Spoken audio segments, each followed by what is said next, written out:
Today we're going to be doing the last of the applique for this quilt with block number 8.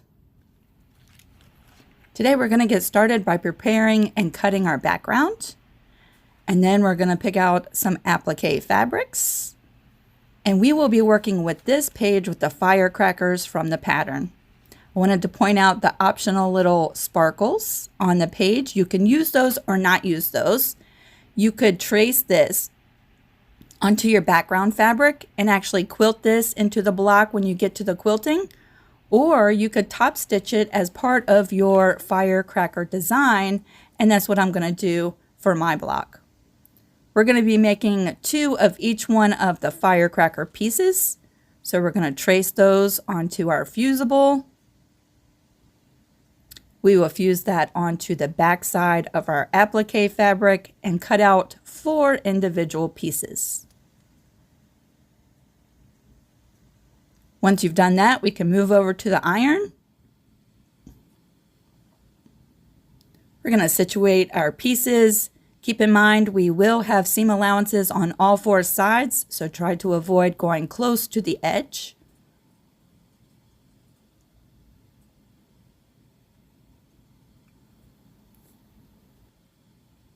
And once you get them just right, you can fuse those pieces down.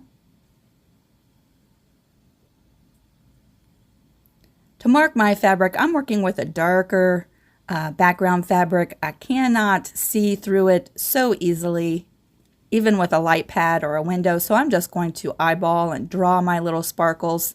I might even add a couple. After this is done, we're going to move over to the sewing machine. For my applique today, I'm going to be using a satin stitch, so I just tested my stitch for the length and the width. I will be using 2 pieces of tearaway stabilizer underneath my block. Help support that background as we do the satin stitch. Of course, you can do any stitch that you like. For this block, I've just decided to do a red thread for the base of the firecracker.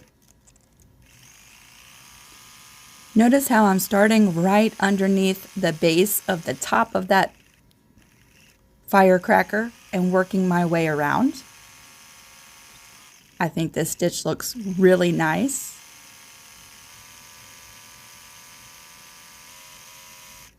Notice where I'm stopping right at the base of the top of that firecracker. Now I'll stitch the rest of this one off camera and then switch my top thread to a white, or a cream color actually. And just as a note, I am using the same color thread in the bobbin as I'm using for the top thread. So I am changing my bobbin when I change the color of the thread. One thing I wanted to point out, and you'll see here in just a second, the very tip of this firecracker is actually with no tearaway stabilizer underneath. It didn't quite cover all of that applique. And so I do have a little tiny pucker at the very top of this firecracker. See this?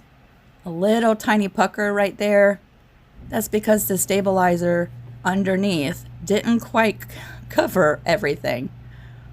Which I think it worked out because I wanted to show you too what the whole thing would look like if you stitched this dense satin stitch without using any kind of stabilizer underneath.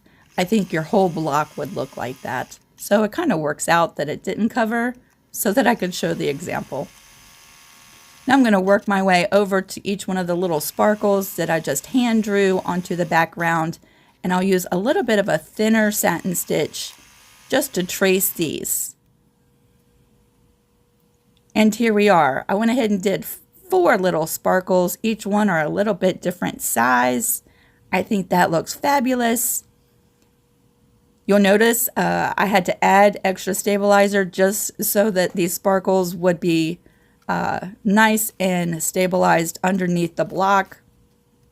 And now comes the fun part of cutting those jump stitches and removing all of the layers of the tearaway.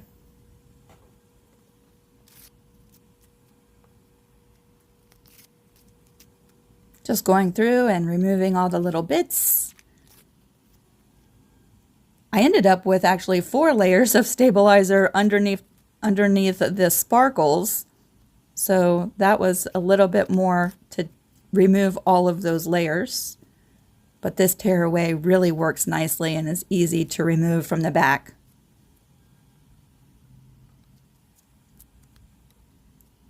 So this is it. This is the last of the applique for this quilt. We have 2 more blocks left. Those will be piecing.